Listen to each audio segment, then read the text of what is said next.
شكرا يا ربي شكرا هديت قلبي شكرا. الحمد لله والصلاة والسلام على رسول الله. الحمد لله والسلام عليكم ورحمة الله وbarakatuh.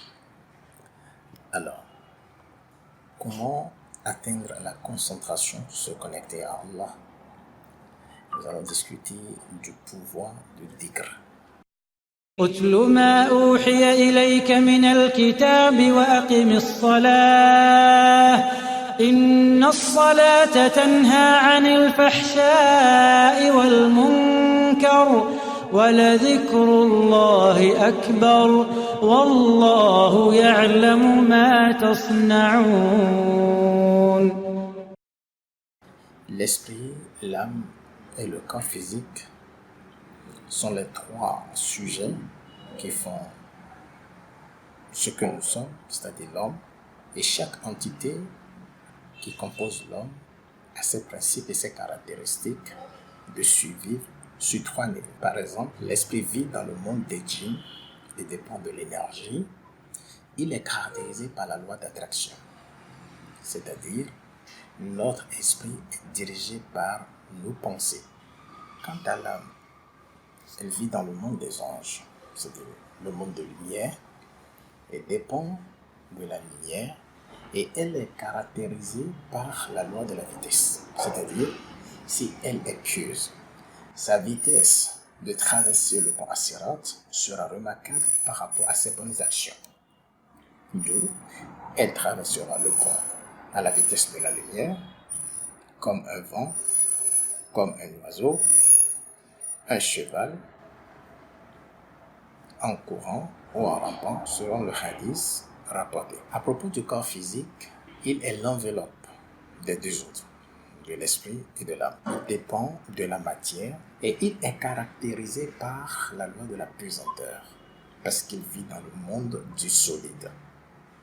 Celui qui vit dans la chair, celui qui vit dans la matière, celui qui est très matérialisé et n'a aucune dimension spirituelle. Vous imaginez le jour de la résurrection, la traversée du pont Asirat lui sera difficile. C'est-à-dire qu'au niveau de l'esprit, au niveau de l'âme, il n'y a aucune élévation. Donc, plus on évolue dans les bonnes actions, plus on devient très léger. Plus on accroît une certaine lumière, une certaine énergie photonique qui pourra nous rendre cette vitesse à avoir selon les bonnes actions. Et quand on parle de bonnes actions, il y a d'abord certaines obligations avant que les bonnes actions ne soient acceptées. Et là, ce n'est pas notre sujet du jour. Donc, de toutes ces caractéristiques, la loi d'attraction, la loi de la vitesse et la loi du pesanteur, le verset 45 de la sourate 29, où elle a dit « Récite ce qui t'est révélé du livre et accomplis la sourate. En vérité, la sourate préserve de la turpitude et du blâmable. Le dhikr d'Allah, le rappel d'Allah, est certes ce qu'il y a de plus grand et Allah sait ce que vous faites. » Donc, de toutes ces caractéristiques, le verset stipule que le dhikr qui se définit sous la loi d'attraction est le plus puissant de toutes les lois. C'est-à-dire que sans l'énergie, la fonction de la lumière et de la pesanteur est quasiment nulle, comme l'équation de Einstein qui dit E égale à mc2. C'est-à-dire la quantité d'énergie que contient la matière est énorme, mais cette énergie cette matière n'a aucune valeur sans sa transformation. D'accord? Donc, le dhikr c'est-à-dire la loi d'attraction, ou le dhikr peut résoudre tous les problèmes de la matière et de la lumière. Donc, si vous souffrez de la pauvreté, si vous avez les problèmes de blocage, multidimension, le soulage de votre esprit, l'envoûtement, les problèmes de santé psycho-émotionnelle ou de santé physique et spirituelle. Le dhikr est une information qui, arrivée à certains états de concentration dans la méditation, dans une certaine répétition, crée la vibration dans le subconscient qui propulse maintenant cette information vers Dieu. C'est comme par exemple, vous avez votre téléphone, si vous n'avez pas de crédit dedans, votre SMS ne peut pas être envoyé à votre correspondant. Donc, il faut certainement qu'il y ait cette énergie, voyez, cette énergie qui peut être développée par votre état de méditation, par votre pensée, parce que la pensée crée de l'énergie. La pensée crée de l'énergie. Donc, cette énergie psychique qui émane d'une certaine information pourra propulser sous la loi d'attraction c'est-à-dire l'information du dhikr, d'accord? C'est-à-dire le dhikr est une information. Donc on parle, le dhikr que nous faisons, c'est ça qui nous connecte à Dieu. Et le dhikr, pour que cela puisse être vraiment propulsé, il faut que nous soyons dans un état de concentration, dans un état de transcendance, afin que la connexion puisse être élevée vers Dieu. Donc si vous êtes victime de ce lâche de votre esprit, vous ne pouvez pas jouir de toutes vos potentialités, jouir de votre destin. Vous ne serez qu'au niveau naturel, au niveau, le minimum restreint, le minimum, voyez.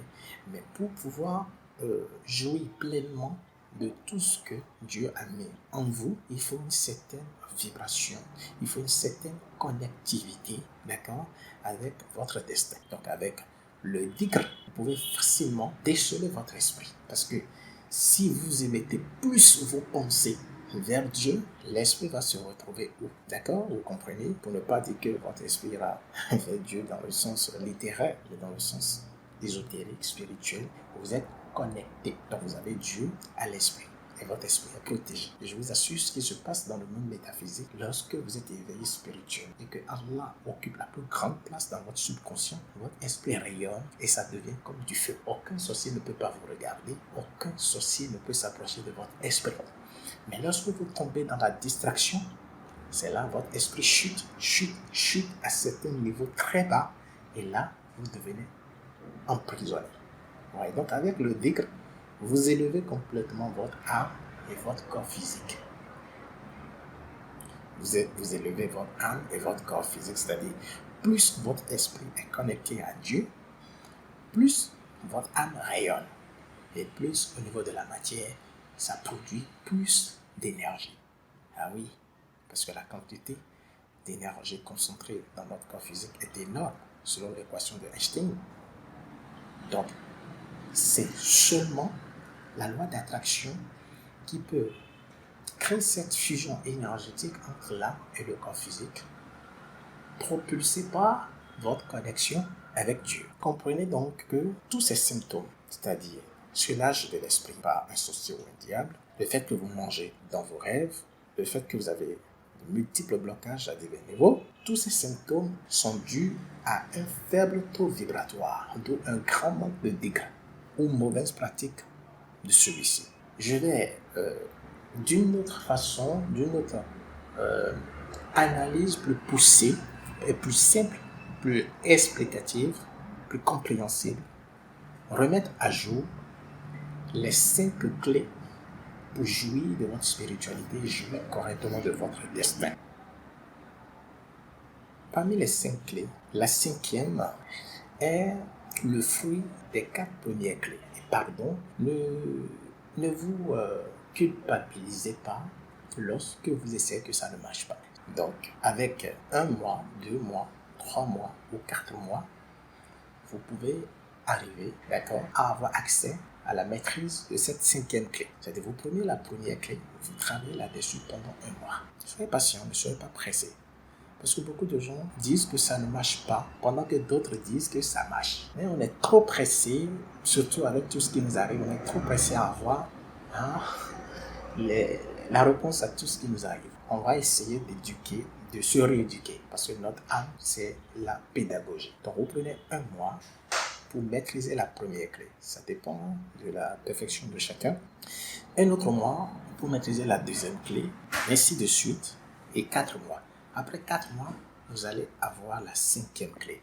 La chose va se définir d'elle-même, puisque, comme je vous l'ai dit, on a mis de 2014 à 2019, ce qui nous fait combien d'années? 5 ans.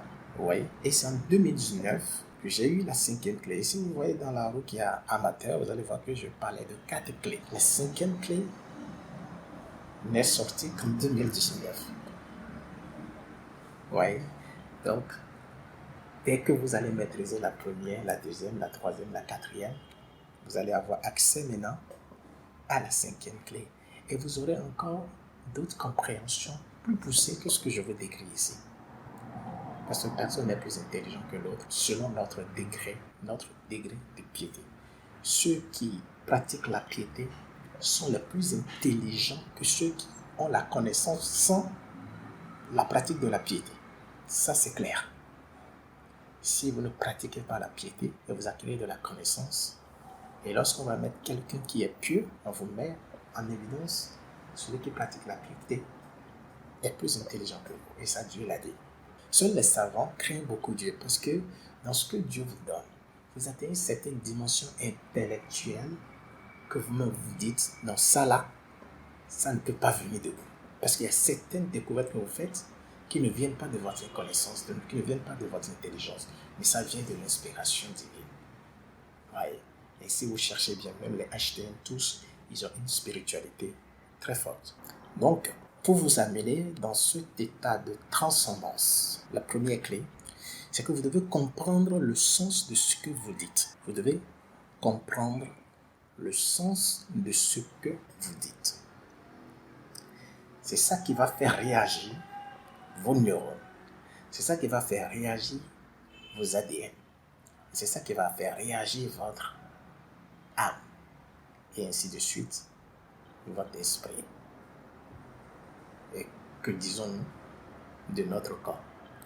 Si nos systèmes génétiques réagissent et que notre âme réagit, c'est parce que notre esprit a été la cause de toutes ces réactivités. Donc, c'est le fait de comprendre le sens de ce que vous dites qui va permettre d'activer tous ces paramètres. Donc, vous devez faire le dhikr dont vous comprenez sa signification. Faites le dhikr dont vous comprenez sa signification. C'est très important au niveau de l'information. Parce que tout est information, tout est fréquence, tout est vibration, tout est énergie. Ça, c'est la citation de Nikola Tesla. Il n'y a pas de réaction sans information, sans énergie, sans fréquence, sans vibration. Tout ce qui nous entoure vibre à certaines fréquences. Vous voyez? Et c'est là, elle a dit, tout ce qui est sur la terre le loue.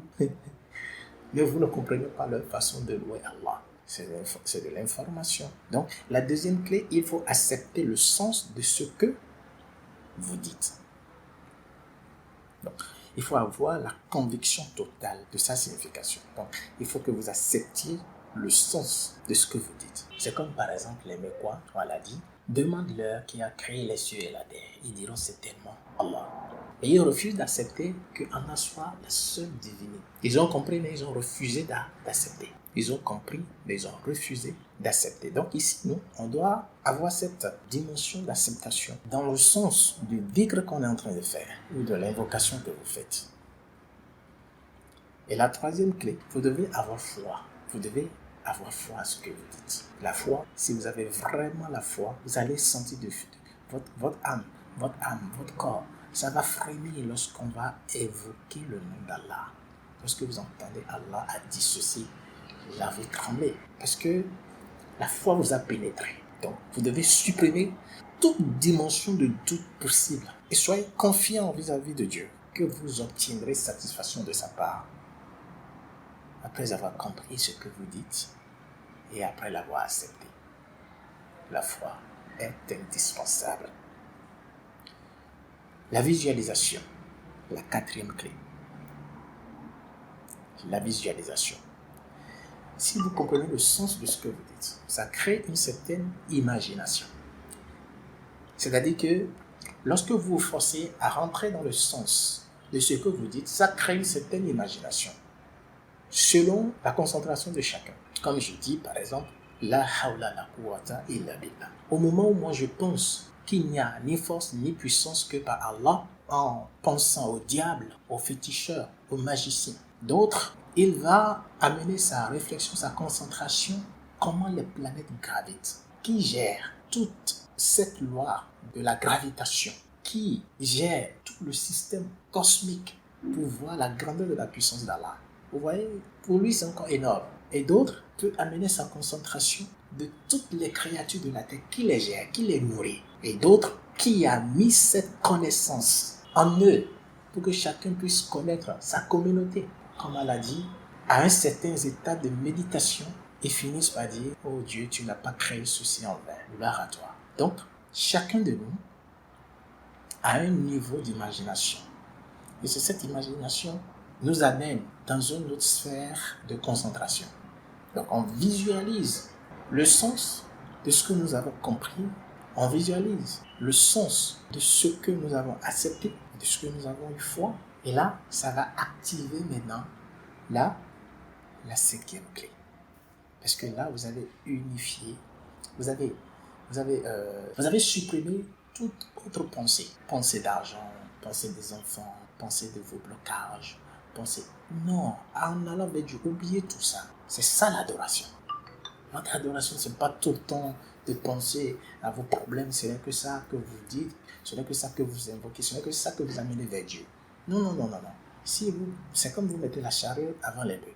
Vous ne pourrez jamais acquérir cet épanouissement où votre vie serait plus à l'aise, que votre destin vous soit offert en plein droit. Donc, toutes ces 4 clés vont diriger vos pensées sur Allah. Vous voyez les étapes là? Chaque étape a un rôle pour rediriger votre esprit, votre pensée sur Allah. Donc, vous ne pensez plus à rien. Vous ne pensez plus à rien. Et c'est dans le sens où Allah dit, c'est toi seul que nous adorons et c'est toi seul que nous implorons secours.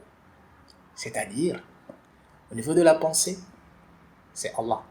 Et au niveau de vos émotions, c'est Allah. La pensée est liée à l'esprit et les émotions sont liées à qui? À quoi? À votre âme. Donc, vous dirigez l'esprit et l'âme vers Dieu.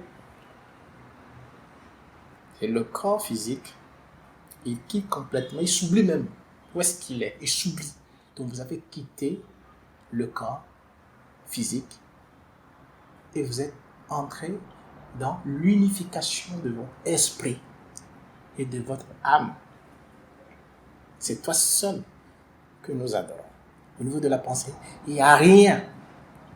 Au niveau des émotions, il n'y a rien concernant ce bas monde que sur Allah.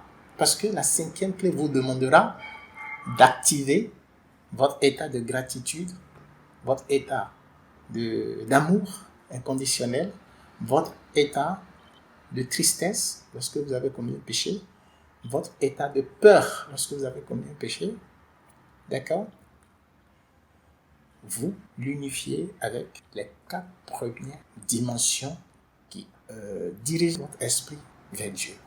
Donc, toutes ces 4 premières clés qui créent maintenant ces 2 niveaux, d'accord? La pensée sur Allah et vos émotions sur Allah. Donc, vous devez vous mettre dans cet état de pensée accompagné de l'émotion et ça va créer une sorte de fusion et ça ouvre une porte. Et cette porte, moi j'appelle ça Sidrata Muntaha. C'est la limite où vous êtes le seul à franchir. Et nous, Allah nous a accordé ce privilège de faire partie de la communauté de Mohammed, la seule créature qui a traversé cette porte, Sidrata Muntaha, pour aller vers Dieu, demander tout ce qu'il a voulu à Dieu. Et Allah lui a tout accordé. Ça ne dure pas longtemps. À peine 1 seconde, 2 secondes, la dimension, le temps que vous allez passer par rapport à notre temps chez Allah est énorme. Dans 1 seconde, vous avez fait passer toutes les informations que vous voulez. Allah connaît tous vos problèmes. Donc le dhikr que vous voulez faire, selon peut-être les 99 noms d'Allah, vous choisissez ce qui correspond à vos problèmes, à vos soucis, à vos souhaits, à vos désirs, et vous travaillez là-dessus, et vous passez l'information. Allah nous connaît mieux que nous-mêmes, mais Allah veut que nous connaissons nous-mêmes. Ça va vous devenir très facile après 5 mois, 4 mois ou 5 mois, plus, lorsque vous êtes dans des petits soucis, facilement pour vous reconnecter. Parce que vous avez un cheminement maîtrisé. Il suffit seulement que vous vous adaptez, vous vous réadaptez, et paf, vous allez faire tomber tous vos problèmes, tous vos ennemis, et vous dialoguez avec Allah. Et c'est plus facile, c'est tellement beau, c'est tellement magnifique qu'on n'aimerait même plus quitter cet état. C'est magnifique. Fusionnez votre pensée et vos émotions sur Allah, c'est la plus belle des choses que votre âme a besoin. Et chaque fois quand vous redescendez, vous voyez, vous n'avez pas besoin de passer des heures à faire du dhikr. Passer des heures à faire du dhikr, non, mais attention, mais vous devez être une fusée. Lorsque vous allez réussir cette dimension, vous allez voir que vous n'avez plus besoin même de perdre votre temps à faire des dhikr, pas astronomiques, mais qui ne vous procurent rien. Mais lorsque vous faites des dhikr avec présence d'esprit, purifiant votre âme de toute émotion sur les choses de ce bas monde pour Allah, mais vous devenez, attention, vous imaginez, c'est dans cet état que vit le prophète sallallahu alayhi wa sallam. Quoi? Il n'a peur de personne si ce n'est qu'Allah. Étudiez sa vie, vous allez voir. Toutes ces peurs, c'est pour Allah. Tous ces moments de tristesse, c'est pour Allah.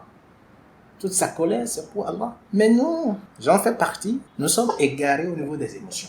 Et on nous manipule au sujet des émotions. Que ce soit dans la sorcellerie, que ce soit dans la vie courante, on nous manipule avec les émotions. Nous sommes des êtres magnifiques, dotés d'un esprit et d'une âme, c'est énorme. Et d'un corps physique, c'est énorme. Nous sommes des créatures nobles, mais nous sommes manipulés au niveau des émotions avec les jeux PlayStation, avec le foot, avec les films. Et nous sombrons dans des dimensions vibratoires intensement basses. Alors que c'est la clé de réussite. C'est notre pouvoir. Comme je l'ai toujours dit, la plus puissante énergie, c'est deux. L'amour et son contraire, la haine. Donc, on vous met, on vous branche, on vous connecte à gaspiller votre émotion sur des choses éphémères, au lieu de les diriger vers Allah. Si vous pratiquez la spiritualité et que vos états émotionnels ne sont pas pour Allah, mais vous n'avez pas encore atteint le degré des agrégés. Vous êtes encore à un niveau très bas. Essayez de voir quel niveau vous êtes émotionnellement sur les choses de ce bas monde. Et commencez par vous déconnecter de toutes ces dimensions d'imperfection de ce bas monde émotionnellement. Il y a certaines choses qui vont commencer lorsque vous commencez par grandir spirituellement sous ces deux dimensions, au niveau de votre pensée sur Allah, au niveau de vos émotions pour Allah. Vous allez voir qu'il y a certaines choses que vous allez commencer par abandonner, ça ne vous dira plus rien. Mais quand vous allez grandir, Masha'Allah, vous évoluez spirituellement, Masha'Allah, mais sans ces deux dimensions, le diable va vous déstabiliser facilement à ces deux niveaux-là. Occupez votre esprit avec les problèmes du monde et occupez votre âme avec la passion. Ouais. Parce que quand la passion y est, c'est les émotions. C'est-à-dire vraiment à un niveau très bas. On ne veut pas évoluer, on ne veut pas se lever. On aime le foot, on aime les jeux de hasard. Oui, c'est bien pour notre âme. Mais dans ce bas monde, Allah a mis une croix là-dessus, haram, et sans équation, il faut comprendre ça comme ça.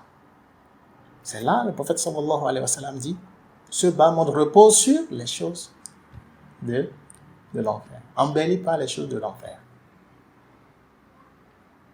Donc, celui qui vit dans la matière, dans l'âme, il est au niveau le plus bas. Mais celui qui vit dans l'esprit, dans la loi d'attraction, dans le dhikr d'Allah, il va élever son âme et son corps physique.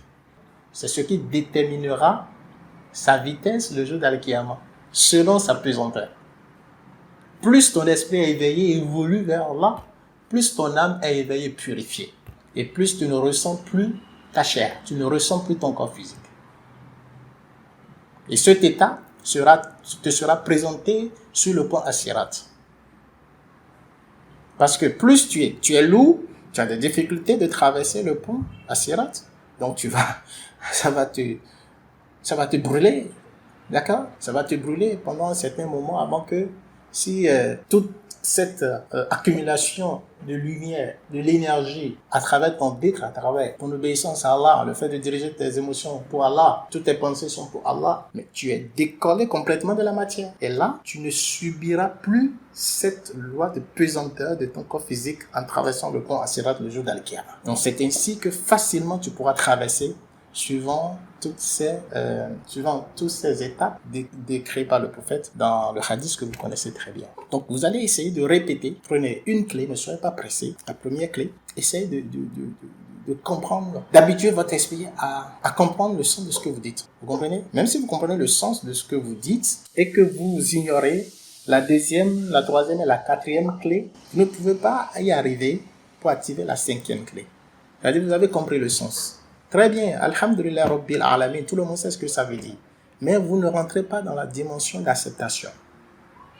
Supposons que vous rentrez aussi dans la dimension de l'acceptation pour que, c'est-à-dire, ça a besoin d'une certaine conscience. Hein? Vous devez vous conscientiser que vous devez rester dans cet état de compréhension du sens de ce que vous dites, d'acceptation de ce que vous dites. Et c'est ça qui va vous amener à avoir foi en ce que vous dites, ou à visualiser ce que vous dites. C'est-à-dire, si vous ne vous conscientisez pas sur les deux premiers, sur le premier, ou sur le deuxième, ou sur le troisième, ou sur le quatrième, vous aurez des difficultés graduellement au niveau du deuxième, au niveau du troisième, au niveau du quatrième, et la cinquième ne vous verra jamais.